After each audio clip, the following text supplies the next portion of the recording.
Vector में आपका फिर से स्वागत है। आज हम लोग बात करने वाले हैं ऊटी लहसुन। जो लोग ऊटी लहसुन की खेती या उस तरीके की बड़ी कली वाली लहसुन की खेती करना चाहते हैं तो उनके लिए क्या सावधानी रखनी है, बीज वगैरह में क्या ध्यान रखना है कि ऊटी लेके तो आए होंगे, गीली होगी अभी, तो उसमें क्या करना चाहिए, उसको कीड़ों से कैसे बचाएं ताकि खेत में अपनी समस्याएं कम आए और बढ़िया उत्पादन मिले। हमारा पिछला अनुभव है कि कोई भी किस्म हो, अगर अच्छे से देखभाल की जाती है लहसुन की, तो 3.5 से 4 टन बीघे का उत्पादन हासिल किया है। हमारे इधर बीघा 27,500 स्क्वायर फीट का है। तो ये मेरे हाथ में आप देख पा रहे हैं, ये लहसुन है G2। ये रतलाम की उगाई हुई लहसुन है, वेक्टर विधि से ही उगाई थी, पिछले साल की है। इसको 2 पीढ़ियाँ हो गई वेक्टर विधि से, सेम बीज में। तो आप देख पा रहे हैं कि कितना बढ़िया है। और इसकी कलियां भी देखिए, मैंने एक दूसरी लहसुन की कलियां निकाल के रखी हैं, तो ये कलियां भी देखिए, कलियां भी अच्छी बड़ी है, आप देख पा रहे होंगे शायद। और वजन अभी तक है, ये फरवरी में निकला हुआ मटेरियल है और अभी तक बहुत अच्छा बना हुआ है। तो ये जो हम बात करने वाले हैं कि संतुलित पोषण और मित्र सूक्ष्मजीवों का अगर प्रयोग करें तो समस्याएं कम से कम आती हैं और उत्पादन बढ़िया निकलता है। तो अपन शुरू करेंगे कि बीज जो लेके आए हैं, अगर ऊटी का लेके आए हैं तो खासतौर पे ऊटी की बात करें, क्योंकि ऊटी का जो बीज आता है वो कई बार गीला आता है, वहाँ तुरंत निकलता है और फिर वही इधर आ जाता है, तो उसमें मिट्टी और नमी काफ़ी रहती है। तो उसके लिए क्या करना है कि सबसे पहले तो धूप में आप लोग डालते ही हैं उसको, है ना। तो कलियां शुरू में ना करें, उसकी कलियां ना बनाएं, उसको धूप में डालें और अपने आप चटकने दें। धूप से जब अपन अंदर लेके जाते हैं वापस, तो उसको सीधे फर्श में डालने की बजाय उसको प्याज की जाली के ऊपर कुछ टाट या नेट वगैरह डाल के फिर डालें, ताकि उसमें नीचे से भी हवा का सर्कुलेशन बना रहे। होता ये है कि जब अपन उसको सीधे डाल देते हैं फर्श पे, गरम गरम बाहर से लाके अंदर डालते हैं, तो उसमें जो गरम मॉइस्चर कह लीजिए, भाप कह लीजिए, वो निकलती रहती है, तो वो कंडेंस होती है और फिर उसमें फंगस लगती है, जो आपको दिखेगी भी कि वाइट वाइट ढेर सारी फंगस उसमें लग गई है। और डैमेज भी होता है फंगस के कारण, फिर उसमें कीड़े और बैक्टीरिया और फंगस, बहुत सारी चीज़ें, साइकिल बन जाता है उसमें। दूसरी बात यह है कि अगर प्याज के गोदाम में जनरली लोग रखते हैं लहसुन भी, तो अपने को ये ध्यान रखना है कि प्याज चूंकि पुरानी हो चुकी है, निकली हुई है, उसमें कीड़े लगते हैं बारीक काले रंग के, और वो प्याज में घाव बनाते हैं और फिर उसको सड़ाते हैं। एक तो प्याज में का नुकसान हो गया, वही कीड़े आपकी लहसुन में भी आएंगे, तो वो बीमारियां भी लेके आएंगे, घाव तो करेंगे ही करेंगे, प्याज की बीमारी भी लहसुन में ट्रांसफर करेंगे। तो उससे बचने के लिए अपने को कोई संपर्क कीटनाशी का स्प्रे करें। ध्यान ये रखना है कि लहसुन को गीला नहीं करना है, हवा में ही स्प्रे मारें, ताकि अगर कीड़े हैं तो मर जाएं, कीड़े हों तो ही स्प्रे करें, अन्यथा ना करें, है ना। तो ये 2 चीज़ें अपने को ध्यान रखनी है, और कली नहीं करना है, कली बोने के पहले करना है। अब आ जाते हैं अपन दूसरी लहसुन पे, तो वो तो पहले से ही जैसे ये है, तो ये तैयार है बोने के लिए, इसमें आपको कुछ करना नहीं है, सुखाने उखाने का कोई लफड़ा नहीं है। तो कली करें और फिर इसको उपचारित कैसे करें। तो हमारा अनुभव कहता है कि अगर हम मित्र सूक्ष्मजीवों से उपचारित करते हैं, आगे आप फोटो में देखेंगे तो क्या होता है, और फफूंदनाशी से करेंगे तो क्या होता है। तो मित्र सूक्ष्मजीवों से जब हम उपचारित करते हैं लहसुन को, तो ये जड़ें तेजी से फूटती है, जल्दी फूटती है और संख्या अधिक निकलती है। इससे फायदा क्या होगा कि चाल जल्दी बन जाती है, सड़ने के चांसेस कम हो जाते हैं।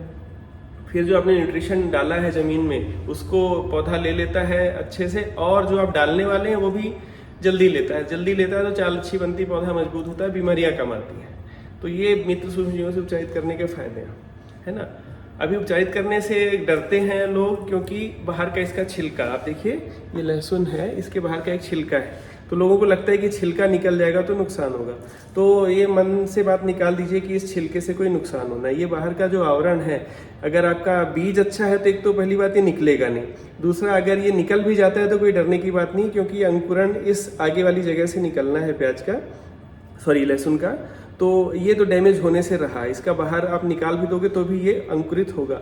इसका थोड़ा छोटा सा ही तना होता है यहाँ पे आगे, वो डैमेज नहीं होना चाहिए बस। तो आप उपचारित करते हैं तो फायदा मिलेगा, आप छिलका निकलने से मत डरिए, है ना। अब बुआई के समय जो खाद डालनी है, वो सिर्फ अपने को कॉम्प्लेक्स फर्टिलाइजर डालना है।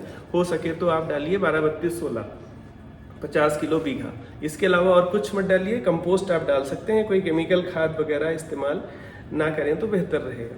सल्फर डाल सकते हैं, 2-4 किलो बीघे के मान से अपन डाल सकते हैं, पाउडर या दाल वाला। है ना, वो शुद्ध रूप में आता है, 80% के आसपास रहता है उसमें, तो वो बेटर रहेगा। और आप भले मशीन से बोइए, भले आप हाथों से चुपवाइए। डिस्टेंस जो रखनी है वो 4 इंच बाई 4 इंच मिनिमम रखिए। यहाँ एक चीज़ और ध्यान रखने की है कि अगर अपन ऐसे खेत में लगा रहे हैं जिसमें बार बार लहसुन प्याजी आ रही है या पिछली फसल में बीमारी आई थी, तो अपने को भूमि उपचार के लिए भी ध्यान देना है। मित्र सूक्ष्म जीव जमीन में भी चलाने हैं। उपचारित करने के लिए आप इस्तेमाल कर सकते हैं मृदा मित्र और वेक्टर फॉस का, और भूमि उपचार के लिए भी आप इन्हीं का इस्तेमाल कर सकते हैं। अगर कच्चा मटेरियल ज़मीन में ज़्यादा है तो आप जिंको वेक्टर का भी इस्तेमाल करिए, बेहतर रहेगा। एक और चीज़ है कि खड़ी फसल में, मतलब लहसुन की खड़ी फसल में अगर अपन कंपोस्ट का इस्तेमाल करते हैं तो उसका ही बहुत बढ़िया रिजल्ट आता है। कंपोस्ट आप अगर जल्दी बनाना चाहते हैं, समय नहीं है, 1 महीने के अंदर आपको रेडी करना है, तो आप हमारा जिंको वेक्टर और मृदा मित्र का इस्तेमाल करके कंपोस्ट तैयार कर सकते हैं। ये 25 से 30 दिन में तैयार हो जाता है गोबर खाद से, और ये बहुत अच्छा एक तरीके से रिजल्ट देता है। पौधों में जड़ों की संख्या बढ़ाता है, बीमारियों से प्रतिरोधकता आती है, न्यूट्रिशन अपटेक अच्छा हो जाता है और ज़मीन सुधरती है। तो ये सारी चीज़ें आप इससे फ़ायदा उठा सकते हैं। तो हमारी बुआई हो गई, हमारा लहसुन ट्रीट हो गया और खेत भी ट्रीट हो गया है। अभी फर्टिलाइज़र कब डालना है? शुरू में अपन ने इफ़को डाला था बस 50 किलो बीघे का। अब बाकी का मटेरियल कब डालना है? तो लगभग 25 दिन की अवस्था में, जब इसकी जड़ें अच्छे से फैल चुकी होंगी, तब अपने को इफ़को के साथ में माइक्रो न्यूट्रिएंट्स का भी इस्तेमाल करना है खेत में। इफ़को और एक्स्ट्रा पोटाश अपन लेंगे, इसमें पोटाश की मात्रा थोड़ी सी बढ़ा के लेनी है। फिर आपको iron, zinc, magnesium, manganese, boron, ये अपने को खेत में डालना है। थोड़ा सा कॉपर भी लेना है। अब जिंक कितना, अगर 33% ले रहे हैं अपन जिंक, तो इसकी 3 किलो की मात्रा पर्याप्त रहेगी अगर एक बार में डाल रहे हैं। और आप इसमें 10 किलो फेरस सल्फेट डाल सकते हैं, 10 किलो मैग्नीशियम सल्फेट डाल सकते हैं, 2 किलो मैंगनीज डाल सकते हैं, 1 किलो बोरॉन डाल सकते हैं। तो ये सारी चीज़ें अपन गोबर खाद में मिला के इफ़को और पोटाश के साथ में खड़ी फसल में अपने को फेंकना है और पानी लगाना है। निंदाई करने के बाद पानी लगाना है, स्प्रिंकलर से लगा सकते हैं, आप ड्रिप से दे सकते हैं, आप सुड़ भी पिला सकते हैं। बट अगर सुड़ पिला रहे हैं तो ज़्यादा पालियाँ एक साथ लें ताकि धीरे धीरे डिज़ोल्व करता हुआ पानी आगे जाए। और ये डालने के करीब 1 पानी बाद अपने को फिर से अगेन इसमें के वेक्टर का इस्तेमाल करना है, ताकि जो पोटाश अपन ने डाला था, जो पौधे ने ले लिया, उसके बाद जो इमोबिलाइज हो गया वापस से रिलीज होके पौधे को मिले, इस तरीके से। और फिर स्प्रे में भी अपन माइक्रो न्यूट्रिएंट ले सकते हैं अगर ज़रूरत पड़ती है, तो उसमें एक आध चीज़ें एडिशनल मिल जाती हैं अपने को, जैसे मॉलिब्डेनम हो गया, वो एक्स्ट्रा मिल जाएगा, तो उससे भी पौधे को बूस्ट मिलता है और रोग रोधक क्षमता पौधे की बनी रहती है। क्योंकि जितने भी माइक्रो न्यूट्रिएंट हैं ये कहीं ना कहीं पौधे को ताकतवर बनाते हैं और आपका प्रोडक्शन में क्वालिटी में सुधार आता है, वजन अच्छा आता है, अच्छा निकलता है। और जो जैसे आप देख ही रहे हैं, मौसम लगातार बदल रहा है, कभी गर्मी है कभी ठंडी है। अभी आज का देखिए, आज की हालत हो रही है, ये करीब 32.8 डिग्री सेल्सियस हो रहा है अभी। तो देखिए टेम्परेचर बढ़ेगा तो बारिश की संभावना ही बनेगी। तो अपने को ये ध्यान रखना है कि पौधा अपनी लड़ाई क्लाइमेट से जो भी लड़नी है उसको, उसके लिए सक्षम बना रहे। इसके लिए उसकी न्यूट्रिशन की पूर्ति अपने को करनी है, पानी समय पे देना है और मित्र सूक्ष्मजीवों का इस्तेमाल करना है।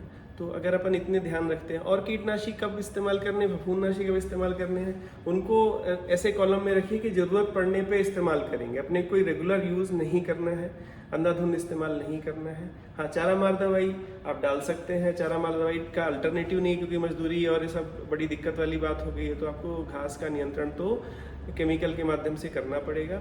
उससे जो साइड इफेक्ट आता है आपकी फसल पे, जैसे लहसुन पे धब्बे पड़ते हैं और ज़्यादा हो जाए तो जल भी जाता है, तो उससे रिकवरी के लिए अगेन आपको जो बैक्टीरिया हैं, मित्र सूक्ष्मजीव हैं, वो आपकी मदद कर सकते हैं। अगर आप उसके आसपास या साथ में, हमारे कल्चर तो खैर साथ में भी चल जाते हैं उसमें, क्योंकि हमने टेस्ट किया है, तो आप उसको साथ में भी इस्तेमाल कर सकते हैं या उसके आसपास भी इस्तेमाल कर सकते हैं। जैसे चारा मार दवाई डाली, उसके कुछ दिनों बाद आप मित्र सूक्ष्मजीव डालिए, तो जो उसका साइड इफेक्ट आया है फसल पे, उससे फसल बच जाती है। तो अब अपन इस सारी बात को अगर हम समराइज करें, तो बीज कैसे क्या प्रोक्योर करना है, कैसे उसको स्टोर करना है, उस पर अपन ने बात करी है। फिर हम बोना कैसे उपचारित करना है, भूमि का उपचार करना है। फिर फर्टिलाइज़र का सही समय क्या है। फर्टिलाइज़र में अपन सिर्फ NPK पे ना टिके रहें, बल्कि अपन माइक्रोन्यूट्रिएंट्स की तरफ चलें। थोड़ा पोटाश की मात्रा बढ़ा के डालें, पानी समय पे दें। माइक्रोन्यूट्रिएंट इस स्प्रे में भी आप इस्तेमाल कर सकते हैं और कीटनाशियों का इस्तेमाल सिर्फ ज़रूरत पड़ने पे करें। बहुत ज़्यादा हैवी की ज़रूरत पड़ेगी नहीं अगर आप ये सारी बातें फॉलो कर लेंगे तो। और हाँ, सबसे इम्पॉर्टेंट बात आखिर में एक बार फिर से कि लहसुन को उसका पूरा जीवन काल आप जीने देंगे अगर कम से कम 120 दिन, तो आपका प्रोडक्शन बहुत अच्छा निकलेगा। और एक और टिप है आपके लिए कि अगर आप लहसुन की जब कली करते हैं तो आप देखेंगे बड़ी और छोटी कलियां निकलती हैं, तो उनको एक साथ एक ही मशीन में डालने से बचें। आप उसको ग्रेडिंग कर लें, छन्ना लगा लें, बड़ी कलियों को अलग खेतों में बोएं और बारीक कलियों को अलग खेतों में बोएं। बारीक कलियों को थोड़ा एक्स्ट्रा टाइम देना पड़ता है, एक पानी ज़्यादा देना पड़ेगा, वो उसका साइज़ ही बड़ी कली जितना ही बन जाएगा। पर जब मिक्स होते हैं तो जो छोटी कली का पौधा है वो छोटा रहता है और फिर बड़ी कली वाले जो पौधे हैं उसको न्यूट्रिशन नहीं लेने देते, तो वो छोटी कली की छोटी लहसुन ही बनती है और न्यूट्रिशन का लॉस होता ही होता है, अपना प्रोडक्शन भी लॉस हो जाता है। तो एक ग्रेडिंग का ध्यान रखें, एक पूरे टाइम इसको पिलाएं, इसको उगने दें, बढ़ने दें, पूरा मौका दें। आप इसका पोषण की व्यवस्था आप कर लेंगे तो बाकी ये लड़ाई लड़ लेगा। आप सिर्फ कीड़े मारने के पीछे पड़े रहेंगे, फंगस मारने के लिए पीछे पड़े रहेंगे, निमेटोड्स का सोच सोच के डरते रहेंगे, तो आपकी पैदावार नहीं निकलेगी, आप उधर ही खर्चा करते रह जाएंगे। आप ध्यान दीजिए न्यूट्रिशन पे। आशा है ये जानकारी आपको उपयोगी लगेगी। ऐसी ही और भी जानकारियों के लिए आप वेक्टर से जुड़े रह सकते हैं। बहुत बहुत धन्यवाद।